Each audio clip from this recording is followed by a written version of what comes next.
right, everybody, thank you for joining me again today. Right here at the Florentino Rebuilding Company YouTube channel. Your outpost on the West Coast. It's September 14th, 2024.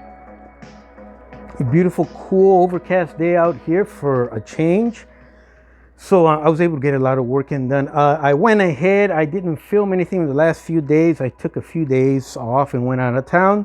Also went down to San Diego to help out Al Espinosa's two adult children, organize the huge collection of models and trains and tools and you name it, hot rod parts. And the two boys were overwhelmed, and me and Mike Hampton, we volunteered our time and we went down there and spent the whole day down there breaking our backs. But we got them squared away, and it kept me away from the workbench. But before I went down there, I had talked, when we left off on our last episode, I had come across the problem of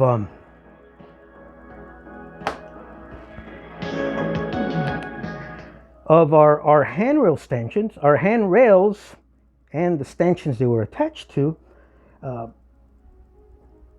would start off on this end out of the cab at one level, one height, and they would slowly start to take off and increase in height till they got to the end of the boiler here. So it gave the handrail almost curved, going upwards appearance on both sides, and both sides were identical. So that was something that was probably done maybe when they put the model together, because for both sides to be identically curved up, in reality,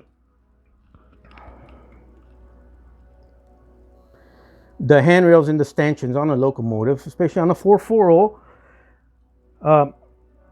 do not curve upwards. They stay at the same height all the way through, from the back where the cab is all the way out through to the front where the smoke box is. Now there's other little differences and variances and bends and stuff, and I'll try and explain some of those a little bit, at least how they apply here on the Ed Alexander 440. But so I called John Lyon, and or he called me, and we talked about it, and he agreed. He wanted me to go ahead and address those, and I told him it was going to be no big deal. I just kind of had to figure out what was going on, and I got the green light. I went ahead online. I went online and I went ahead and looked up references for erection drawings, or let's call them the plans or the blueprints of the actual USRA 440s. So I got this one here, and that one verified what me and John had been talking about. It's a good thing we went ahead and made this move. I'm going to do the repair because the solution I had two solutions. One was a little bit more complicated compared to the other, but they were going to give both excellent results at the end. I mean, excellent, solid results. I figured out that the second technique, which I'll show you guys, which is actually what we already did here on the model, it also with the same strong, solid results, nice plumb level and square, only with a lot less work than the other method. Okay, let's see. So that's one set of drawings here. Let's go ahead and bring up another set. There you go. So this looks almost cartoonish, but it is the actual plans, maybe on a commercially friendly. I think these are sold through Amazon. I think they're wall magnets or calendars or something like that. But what I was looking for was not the calendar feature or the wall magnet feature. I was looking for the blueprints or drawings for a Santa Fe 440. Once again, our handrails and the stanchions ride up high all the way across to the very end. You're going to have some bends and stuff. Like I said, we'll explain those when we get to there, because the boiler is tapered in a couple places, but there is no curvature, and that was just a hiccup in this particular model when it came into the shop, and I'm glad we're able to address it And the last set of drawings that I used to confirm what I was trying to figure out is right there. Let's get in there real nice and tight. Once again, if I can expand those.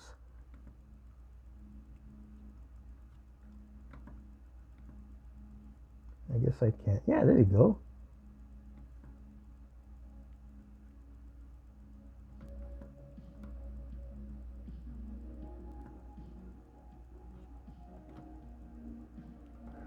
So there you go. I hope you guys can see that all right. Once again, our handrails and the stanchions they're attached to are all in one height. I was debating whether when I'm going to install them in the correct height on John Lyons Ed Alexander 440, would I be measuring the height off of the excuse me, the floorboards, the running boards, or from the ground, or from the top? I figured that out too, and I was being more complicated in my question to myself than the actual answer was.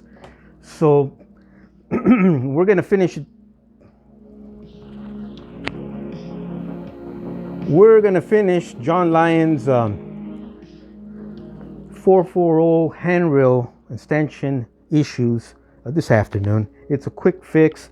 I should have did it before I went on my trip or trips, but I worked late into the night trying to figure out the fix, the solution, and I'll turn it around and show it to you because I already did it on the other side. And but I had to do what I had to do. Anyways, let's get to the nitty gritty here. Where's my pointer? Okay. First thing I had to do is I had to remove, I kept the two stanchions that are up front on the smoke box. I kept them because those were the ones we already reinstalled when we fixed all the dents and stuff on our smoke box. In this particular case, they match the height on the drawings in every single one of the three examples I had there. And I love the way, the height at which they were, because I did want to use that height, same way going all the way back to the back where the cab is. So these, as far as I was concerned, are perfectly in place. There should be a third one right there. I had to remove that stanchion, fill up that hole, clean it up a little bit, because that one was already starting to rise a little bit. And there should be another stanchion right here. Same thing, this one had already risen a lot more than these. So that's where you started getting your curve, or this way, I'm sorry. They started out low and they started rising to meet these, or vice versa. However it was built, the chicken or the egg, I don't know. And I didn't want to know, I just wanted to know how to fix it. And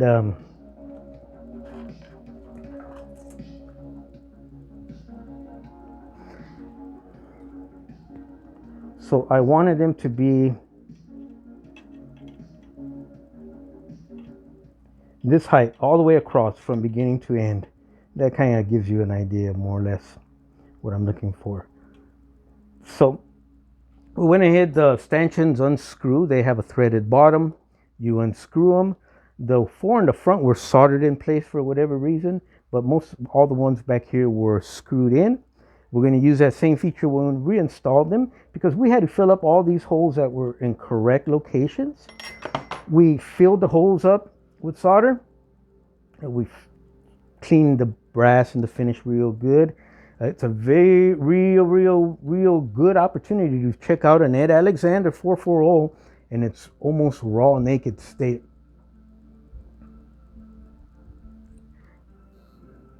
You can't tell where the holes were. They were filled and finished and everything.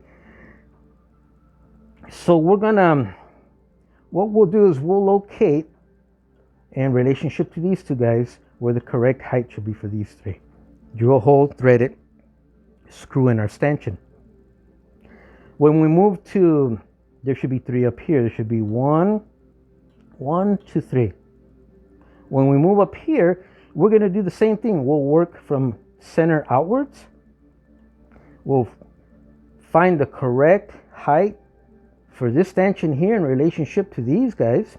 Remember, the stanchions, even though they're going to vary in height, they have to keep our handrail straight level all the way across.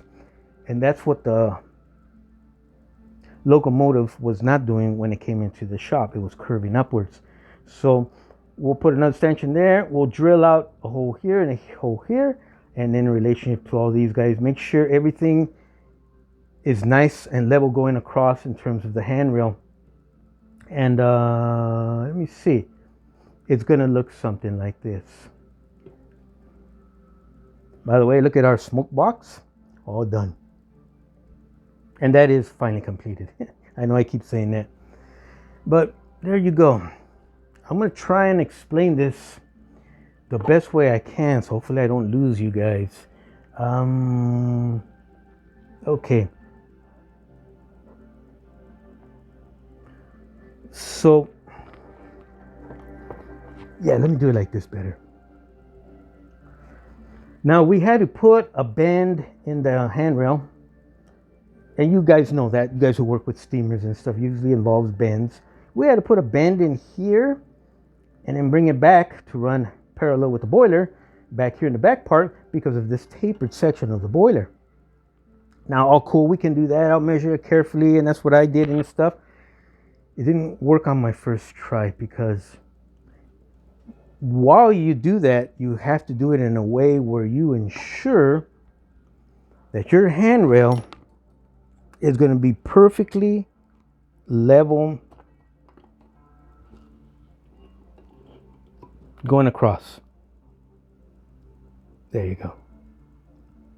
So looking at the locomotive from the side straight on, your handrail has to be straight no matter what, regardless of how many tapers you got or bends here. So what I was doing, and you guys may have done this before once in your lifetime and probably already know and are gonna laugh at me, is what I did, for whatever reason, I went off this height of these guys here, and then when I got here, for whatever reason, I went up. I thought I was following the taper of the boiler, but looking at it straight on, and that's not correct. You follow the taper of the boiler, looking at straight down. Otherwise, you'll never get that straight handrail going all the way across. So I hope that makes sense. So my first attempt failed. I figured it out. I just used a sacrificial piece of brass wire to bend and figure it out. Finally figured it out. Excuse me. I went ahead and I glued these pieces on just for right now, just so I could set the height. So you'll see how the locomotive is going to look when she's done. She's going to be perfectly straight, level, going across with her tapered ends showing from the top. So the other handrail that will be on this side will be identical to this side. And then same thing, I screw the holes in, screw and tap threads for the holes, screw in the stanchion, and then just run my brass rod through there, my brass wire, to simulate the handrail on the real locomotives.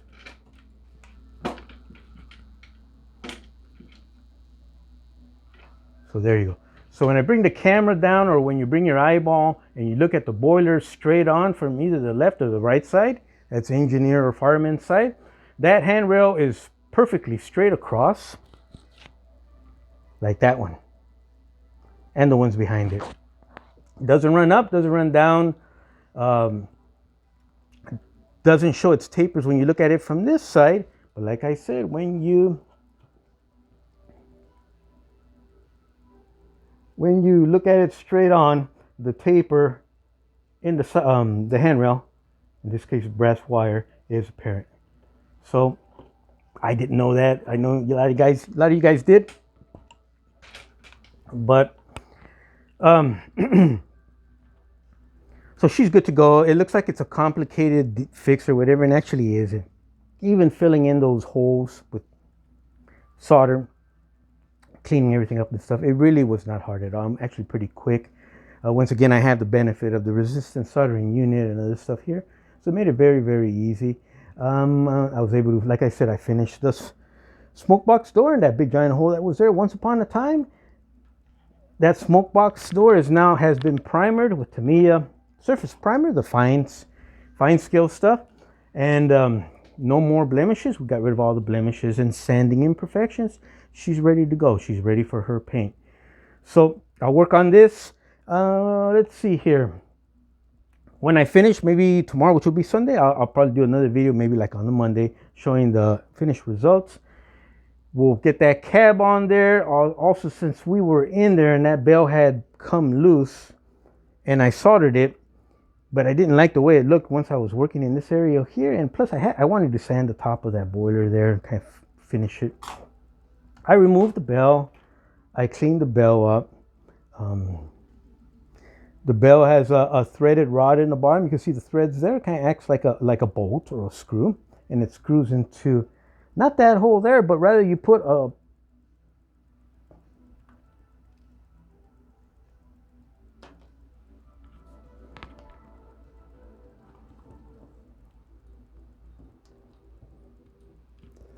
okay. Where's my pointer?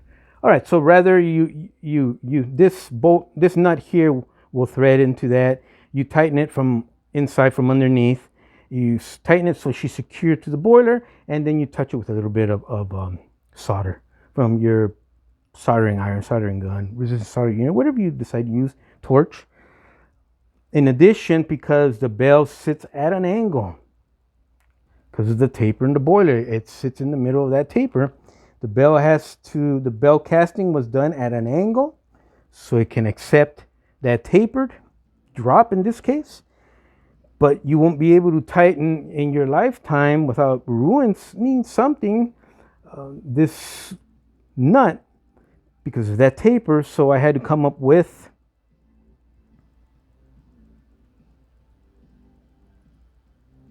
a step piece. In this case, I ground this nut at an angle. The hole in the nut is bigger than the actual screw, and it will slip over the threads of that bell. So we'll put this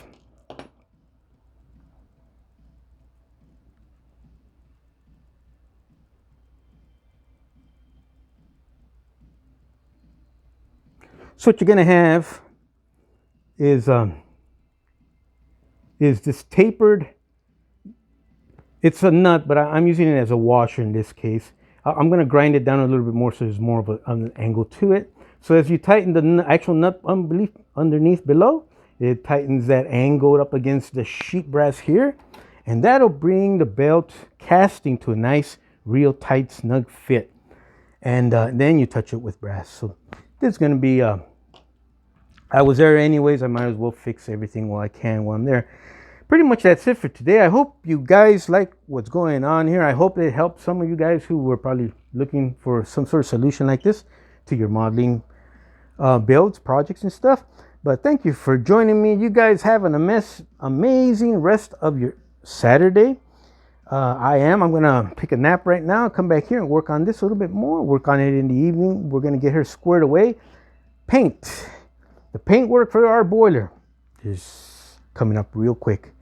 And you all take care. I am going to shoot another video. Okay, actually, you know what? The other video is going to be quick.